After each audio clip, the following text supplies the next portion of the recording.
Restart by Gordon Korman, published by Scholastic. We're on Chapter 8, entitled Chase Ambrose.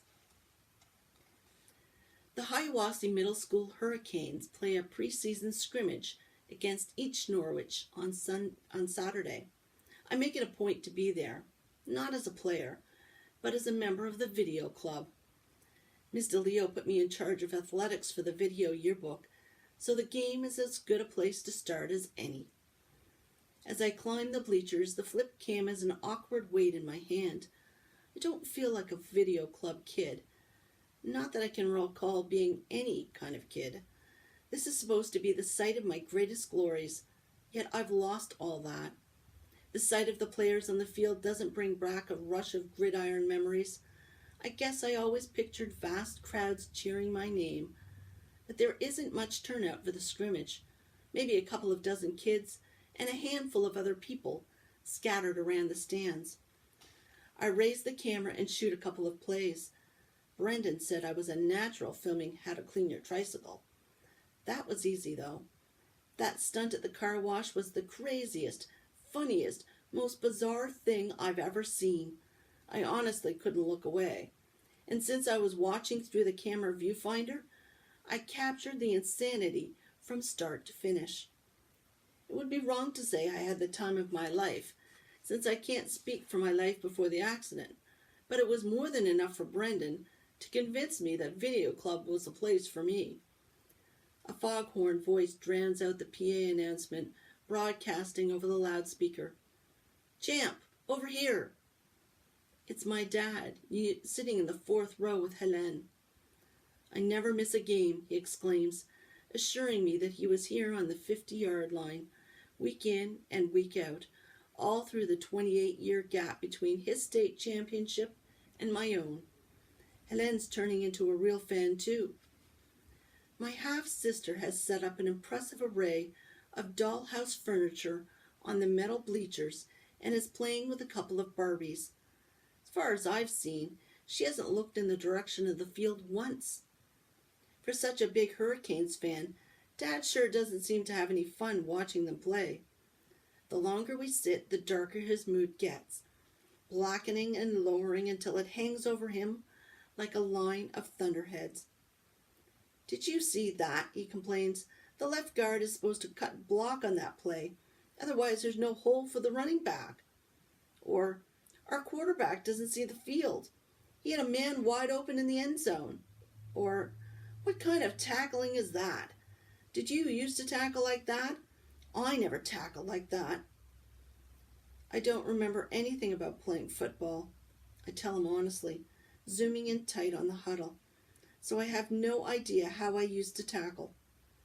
"Yeah, well, it was a lot better than that," he snorts.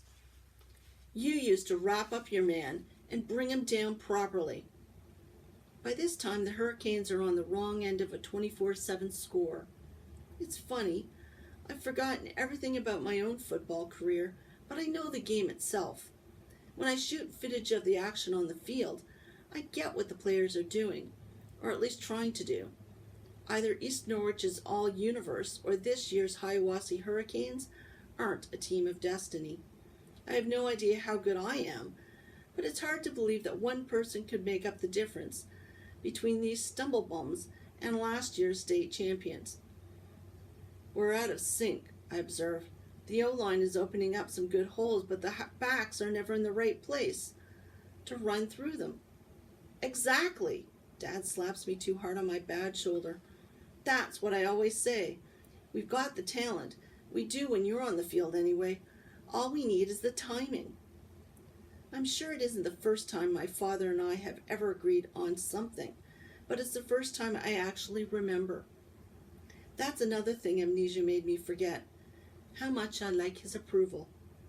Helen has dismantled her Barbie condo on the bleachers and is bored out of her mind. "Daddy, can we leave?"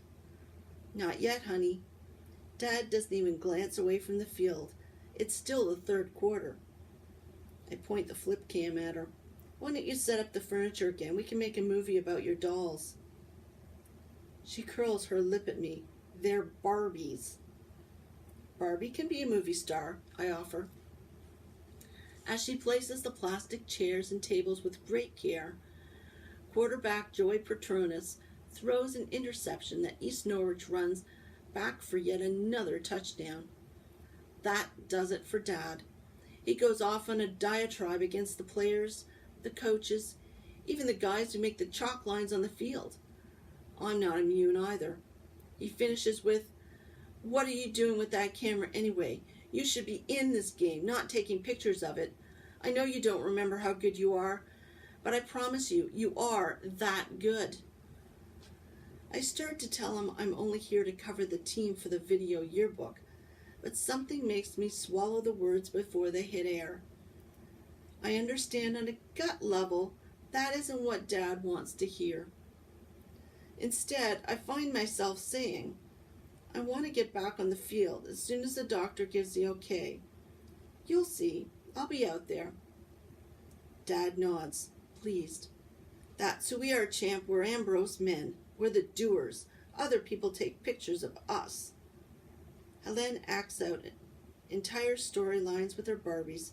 I capture it on video, all the while keeping up a running game commentary with Dad, who doesn't seem to be a Barbie guy. Surprise, surprise.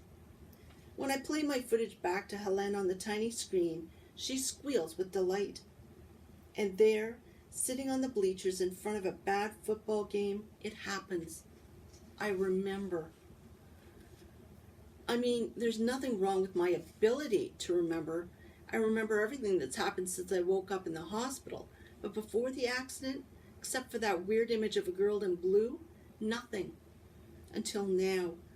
It's a flashback of Helene.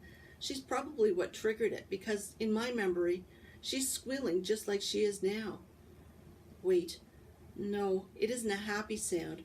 Her cheeks are red, her face twisted, and she's about to bawl.